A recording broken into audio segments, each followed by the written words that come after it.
Class 10th अगर आप लोग चाहते हैं कि साइंस में आप लोगों के 80 में से 80 मार्क्स आ जाएं तो आप लोगों को चाहिए होंगे 20 टॉप एमसीक्यू क्वेश्चंस और बाकी के 60 मार्क्स के सब्जेक्टिव क्वेश्चन। तो इन दोनों का ही जुगाड़ हम लोगों ने कर दिया है आप लोगों के लिए। हम लोगों ने टॉप 100 एमसीक्यू क्वेश्चंस बनाए हैं जिसमें से कंफर्म है आप लोगों को उसी में से 20 क्वेश्चंस देखने को मिलेंगे इस साल अपने बोर्ड एग्जाम में। और रही बात सब्जेक्टिव क्वेश्चन की, तो उसके लिए हम लोगों ने आप लोगों के लिए क्लास लगाई है, मास्टर क्लास। और उस मास्टर क्लास में टीचर खुद आएंगे, आप लोगों को बताएंगे कि सब्जेक्टिव क्वेश्चन को कैसे लिखना है, कौन से सब्जेक्टिव क्वेश्चन आएंगे जिससे आप लोगों का एक भी मार्क ना कटे और पूरे 80 आउट ऑफ 80 आप लोगों को मिले। उसके लिए करना क्या है, अभी के अभी गूगल प्ले स्टोर से जाकर के केल्विन लाइव ऐप को डाउनलोड करो। जैसे ही आप डाउनलोड करोगे साइन अप करिए। साइन अप करने के बाद आप लोगों को ये दो फोल्डर दिखाई देंगे, एक पे लिखा होगा free master class in PDF, वहां पर आपकी मास्टर क्लास होगी और वो कोर्स बिल्कुल फ्री है। और उसी के नीचे दिख रहा होगा आपको टेस्ट सीरीज, उसमें 5 टेस्ट मिलेंगे, 20-20 क्वेश्चन के टेस्ट होंगे, आप लोग उन टेस्ट को दे सकते हो और ये सब कुछ बिल्कुल एकदम फ्री है। तो सोच क्या रहे हो, अभी के अभी डिस्क्रिप्शन में जाकर के चेक करो, आप लोगों को लिंक दिया हुआ है हमारी ऐप। कोई केमिकल चेंज क्या होता है, जिसके अंदर कोई नया सब्सटेंस बने। जैसे दो सब्सटेंस हैं, यानी जो रिएक्टेंट है आपस में रिएक्ट करके कुछ ना कुछ प्रोडक्ट बना रहे हैं। अब वो जो प्रोडक्ट बनाएंगे उसको क्या कहेंगे कि एक नया सब्सटेंस बना है। तो इसका मतलब ये क्या हुई है, केमिकल चेंज हुआ है उस पर्टिकुलर रिएक्शन का होने का मतलब ये है। दूसरा, change in chemical property, chemical property बदल जाएगी। यानी रिएक्टेंट की पहले कुछ प्रॉपर्टी थी, बाद में जब प्रोडक्ट बना यानी नया सब्सटेंस बना उसकी प्रॉपर्टी अलग होगी। तो कुछ प्रॉपर्टी में बदलाव आना भी क्या कहलाता है, केमिकल चेंज कहलाता है। जैसे एग्जांपल क्या है, रस्टिंग ऑफ आयरन, आयरन का जंग लगना या फिर कर्ड का बनना, ये सब क्या हो गए, केमिकल चेंज हो गए। लेकिन फिजिकल चेंज क्या होंगी, जैसे बॉइलिंग ऑफ वाटर, वाटर का बॉयल होना, फ्रीज होना, आइस बनना, ये सब क्या होंगी, फिजिकल चेंज हो गई। क्लियर। उसके बाद बात आती है केमिकल रिएक्शन। केमिकल रिएक्शन क्या होती है, जिसके अंदर एक या एक से ज्यादा सब्सटेंस आपस में रिएक्ट करें और रिएक्ट करके क्या बना लें, कोई नया सब्सटेंस बना लें। जैसे कि heating copper wire in presence of air, air की प्रेजेंस में यदि तुम कॉपर वायर को हीट करोगे तो उसके कॉरस्पॉन्डिंग क्या बनेगा, कॉपर का ऑक्साइड बनेगा। तो ये क्या हो गई, ये केमिकल रिएक्शन हो गई। अब केमिकल रिएक्शन को हम लिखते कैसे हैं, केमिकल इक्वेशन की फॉर्म में लिखते हैं, जिसके अंदर हम एलिमेंट्स को उनके सिंबल से रिप्रेजेंट कर रिएक्शन बता देते हैं कि अच्छा ये रिएक्टेंट है, ये प्रोडक्ट यहाँ पर बन रहा है, इनके ये सिंबल से ये आपस में रिएक्ट करके ये प्रोडक्ट बना रहे हैं, जिसका फॉर्मेशन के बाद जो फॉर्मूला होगा वो ये होगा। क्लियर है। इसी तरीके से इसके अंदर दो तरह की इक्वेशन हो सकती है। पहली हो सकती है बैलेंस्ड इक्वेशन, दूसरी हो सकती है अनबैलेंस्ड इक्वेशन। बैलेंस्ड इक्वेशन का मतलब ऐसा है कि ऐसी इक्वेशन जिसके अंदर जो नंबर ऑफ एटम्स हैं प्रोडक्ट की साइड और रिएक्टेंट की साइड बराबर बराबर है, तो उसे कहेंगे बैलेंस्ड इक्वेशन। जैसे 2H2 plus O2 gives 2H2O, यानी लेफ्ट साइड यानी रिएक्टेंट की साइड 4 हाइड्रोजन 2 ऑक्सीजन है, प्रोडक्ट की साइड 4 हाइड्रोजन 2 ऑक्सीजन है। तो ये कैसी रिएक्शन हो गई, एक बैलेंस्ड रिएक्शन हो गई या बैलेंस्ड इक्वेशन हो गई। लेकिन दूसरी क्या होती है, अनबैलेंस्ड इक्वेशन। अनबैलेंस्ड इक्वेशन इसका मतलब जैसे Mg plus O2 gives MgO, इसके अंदर Mg रिएक्टेंट की साइड तो एक है, ऑक्सीजन 2 है, लेकिन प्रोडक्ट की साइड दोनों एक एक है। इसका मतलब ऑक्सीजन में बैलेंस नहीं है। बैलेंस नहीं है तो क्या कहलाएगी, अनबैलेंस्ड इक्वेशन कहलाएगी। अब इस रिएक्शन को या इस इक्वेशन को बैलेंस करने के लिए हम क्या करेंगे, बैलेंसिंग का मेथड यूज करेंगे। उस मेथड के थ्रू क्या होना चाहिए कि number of atoms of each element, her elements के जो नंबर ऑफ एटम्स हैं वो रिएक्टेंट और प्रोडक्ट दोनों साइड बराबर होने चाहिए। यानी जितने नंबर ऑफ एटम रिएक्टेंट की साइड है उतने ही नंबर ऑफ एटम प्रोडक्ट की साइड होने चाहिए। ऐसा हमें कौन बताता है, law of conservation of mass बताता है, जो कि कहता है कि मास जो है रिएक्टेंट का वो बराबर होगा मास ऑफ प्रोडक्ट के। तो इसके लॉ को फॉलो करते हुए हम किसी भी पर्टिकुलर इक्वेशन को बैलेंस कर सकते हैं। फिर बात आती है types of chemical reaction. Chemical reaction कितने प्रकार की होती है, पहला कॉम्बिनेशन, दूसरा डिकम्पोजिशन, तीसरा डिस्प्लेसमेंट और चौथा डबल डिस्प्लेसमेंट।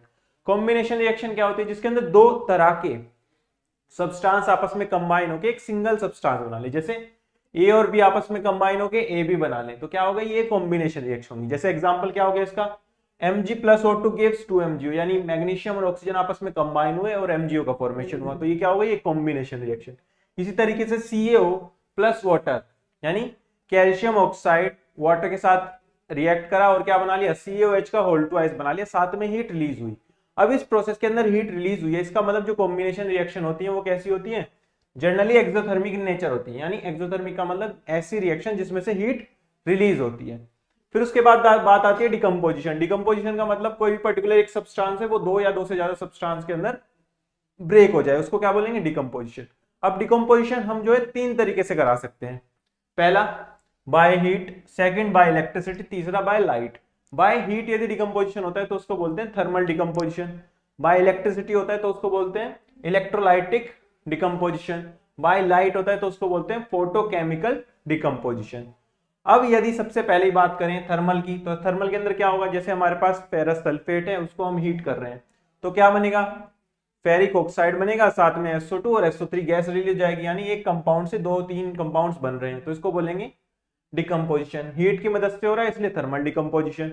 इसी तरीके से इलेक्ट्रोलाइटिक डिकम्पोजिशन क्या होगा, जिसके अंदर इलेक्ट्रिसिटी का यूज करेंगे, जैसे वाटर है उसे ब्रेक कर H2O2 बनाते हैं, तो वो कैसे बनाते हैं, जब हम उसके अंदर इलेक्ट्रिसिटी करंट पास करते हैं तब वो क्या होता है, ब्रेक हो जाता है अपने H2 और O2 में। तो वाटर का डिकम्पोजिशन क्या हो गया, एक इलेक्ट्रोलाइटिक डिकम्पोजिशन प्रोसेस हो गया।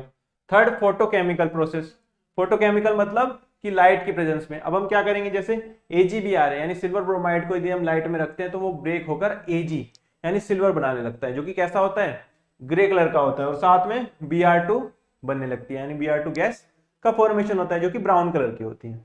तो इस तरीके से हम डिकम्पोज कर सकते हैं, क्योंकि इन तीनों के अंदर हमें एनर्जी देनी पड़ी है, चाहे हीट की फॉर्म में देनी पड़ी हो, चाहे लाइट की फॉर्म में देनी पड़ी हो, या फिर चाहे इलेक्ट्रिसिटी की फॉर्म में देनी पड़ी हो। तो क्या कहेंगे, ये जो रिएक्शंस हो जाएंगे वो कैसी हो जाएंगी, डिकम्पोजिशन रिएक्शन एंडोथर्मिक हो जाएंगे।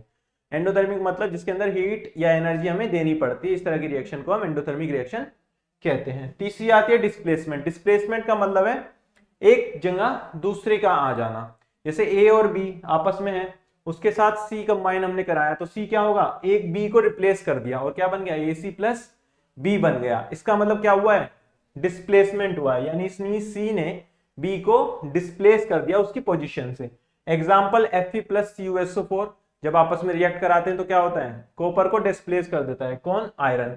क्यों करता है, क्योंकि आयरन जो है ज्यादा रिएक्टिव है कॉपर से, यानी मोर रिएक्टिव मेटल या मोर रिएक्टिव सब्सटेंस रिप्लेस कर देता है लेस रिएक्टिव सब्सटेंस को उसके सोल्ट से, और खुद का एक सोल्ट बना लेता है। इस तरह की जो रिएक्शन होती है उसे हम क्या बोलते हैं, डिस्प्लेसमेंट रिएक्शन। क्या बोलते हैं, डिस्प्लेसमेंट रिएक्शन। लास्ट आती है डबल डिस्प्लेसमेंट। डबल डिस्प्लेसमेंट क्या होता है, कोई कंपाउंड AB है और उसके साथ कोई CD कंपाउंड है, दोनों के दोनों आपस में रिएक्ट करें और वहां पर AC प्लस BD बनने लगे या AD प्लस BC बनने लगे। इसका मतलब दोनों के दोनों के अंदर एक्सचेंज हुआ है, किसका, आयंस का। जैसे Na2SO4 प्लस BaCl2। अब यहां पर क्या होगा, NaSO4 है, दूसरा BaCl2 है। अब जो Cl है वो Na के साथ कंबाइन हो जाए, यानी आयंस का एक्सचेंज हो जाए, यानी Na और Cl आपस में कंबाइन होकर NaCl बना ले, Ba और SO4 आपस में कंबाइन होकर BaSO4 बना ले। अगर BaSO4 बनेगा तो वो कैसा कलर का होगा, व्हाइट कलर का, और वो PPT का फॉर्मेशन होगा। PPT क्या होता है, कोई भी इनसोल्युबल सब्सटेंस यदि बनता है तो उसे हम क्या बोल देते हैं, प्रेसिपिटेट बोल देते हैं। तो इस रिएक्शन के अंदर जनरली प्रेसिपिटेट का फॉर्मेशन होता है। फिर एक और तरह की टाइप ऑफ केमिकल रिएक्शन आती है जिसे हम रेडॉक्स रिएक्शन के नाम से जानते हैं। अब रेडॉक्स रिएक्शन का मतलब होता है ऐसी रिएक्शन जिसके अंदर ऑक्सीडेशन के साथ साथ रिडक्शन हो रहा हो। अब ऑक्सीडेशन का मतलब क्या होता है, गेन ऑफ ऑक्सीजन, ऑक्सीजन का जुड़ना, ऑक्सीडेशन, ऑक्सीजन का हटना, लॉस ऑफ ऑक्सीजन क्या होगा, रिडक्शन। इसी तरीके से लॉस ऑफ हाइड्रोजन, हाइड्रोजन का हटना, ऑक्सीडेशन, हाइड्रोजन का जुड़ना, रिडक्शन। तो ऑक्सीडेशन में एग्जांपल की बात करें तो क्या होगा, कॉपर में यदि ऑक्सीजन के साथ रिएक्शन कराएं तो कॉपर का ऑक्साइड बनता है, यानी एडिशन हुआ है ऑक्सीजन का कॉपर में, तो ये क्या हो गया, ऑक्सीडेशन रिएक्शन हो गई। रिडक्शन रिएक्शन की बात करें तो उसके अंदर क्या होगा, कॉपर का ऑक्साइड होगा, उसकी हम हाइड्रोजन गैस के साथ रिएक्शन कराएंगे तो वहां पर क्या बनेगा, कॉपर बनेगा और साथ में वाटर बनेगा। इसका मतलब ऑक्सीजन हट रहा है कॉपर से, तो क्या कहलाएगा, रिडक्शन। तो ये बात हो गई ऑक्सीडेशन रिडक्शन। यहां पर दो टर्म और आती हैं, ऑक्सीडाइजिंग एजेंट और रिड्यूसिंग एजेंट। ऑक्सीडाइजिंग एजेंट का नाम का मतलब है कि एक ऐसा एजेंट जो क्या करे, ऑक्सीडेशन। अब ऑक्सीडेशन करना है कहीं पर तो क्या देनी पड़ेगी, ऑक्सीजन। यानी ऑक्सीडाइजिंग एजेंट वो सब्सटेंस होते हैं जो ऑक्सीजन को देते हैं। अगर ऑक्सीजन देगा दूसरे का ऑक्सीडेशन करेगा, अगर दूसरे का ऑक्सीडेशन कर रहा है तो खुद का क्या करेगा, रिडक्शन, यानी रिड्यूसेस इटसेल्फ। इसी तरीके से जो रिड्यूसिंग एजेंट होते हैं वो क्या करते हैं, दूसरे का रिडक्शन। यदि दूसरे का रिडक्शन कर रहे हैं तो हाइड्रोजन चाहिएगी, हाइड्रोजन देने वाले रिड्यूसिंग एजेंट हो जाएंगे। अगर ये हाइड्रोजन दे रहे हैं यानी दूसरे का रिडक्शन कर रहे हैं तो खुद का क्या होगा, ऑक्सीडेशन, क्योंकि कहीं पर यदि ऑक्सीडेशन हो रहा है तो वहां पर रिडक्शन होता है। दोनों चीजें एक साथ ही पॉसिबल होती हैं और इस तरह की रिएक्शन को हम कहते हैं रेडॉक्स रिएक्शन। तो रेडॉक्स रिएक्शन का एग्जांपल हो जाएगा ZnO plus C gives Zn plus CO, जिसके अंदर ZnO जिंक में कन्वर्ट हो रहा है, इसका मतलब इसका क्या हो रहा है, रिडक्शन। C जो है O लेकर CO में कन्वर्ट हो रहा है, इसका मतलब क्या हो रहा है, इसका ऑक्सीडेशन। तो कार्बन का ऑक्सीडेशन हुआ है, ZnO क्या हुआ है, रिडक्शन हुआ है। फिर लास्ट टॉपिक आता है कि इस ऑक्सीडेशन का इफेक्ट हमारी एवरीडे लाइफ में कैसे है। तो दो तरीके से होता है, पहला होता है रेंसिडिटी, दूसरा कोरिजन। रेंसिडिटी का मतलब होता है आपके किसी भी ऑयली फूड का, फैट का ऑक्सीडेशन हो जाना, जिसके कारण क्या हो जाए, वो खराब होने लगे, उसमें से खराब स्मेल आने लगे, यानी वो यूज करने के लिए बचे ना, मतलब यूज करने आप लायक ना रहे, उसको क्या कहेंगे कि रेंसिड हो गया है हमारा फूड।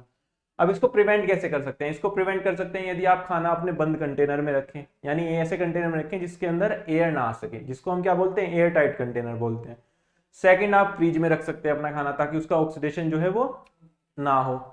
थर्ड पॉइंट क्या कर सकते हैं, आपने देखा हो चिप्स आते हैं मार्केट में या कोई भी पैकेट फूड आता है, तो वो क्या होता है, जनरली उसके अंदर नाइट्रोजन गैस फ्लश की जाती है, यानी नाइट्रोजन गैस उसके अंदर ऐड की जाती है। क्यों की जाती है? ताकि वो फूड जो मटेरियल है वो ऑक्सीडाइज्ड होकर रेंसिड ना हो, खराब ना हो, उसका टेस्ट चेंज ना हो, तो इस वजह से उसके अंदर नाइट्रोजन गैस फिल करी जाती है। जब भी तो जो कुरकुरे या चिप्स के पैकेट आते हैं उसके अंदर बहुत ज्यादा एयर भरी हुई होती है।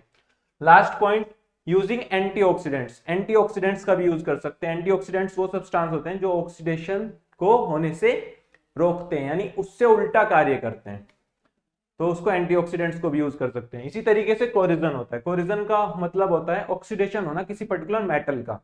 जैसे जनरली हम मेटल आयरन की बात करते हैं, यानी आयरन का जो ऑक्सीडेशन होता है वो क्या कहलाता है, रस्टिंग। और रस्टिंग में क्या बनता है, आयरन का ऑक्साइड बनता है, जो कि कैसे रंग का होता है, रेड ब्राउन कलर का होता है।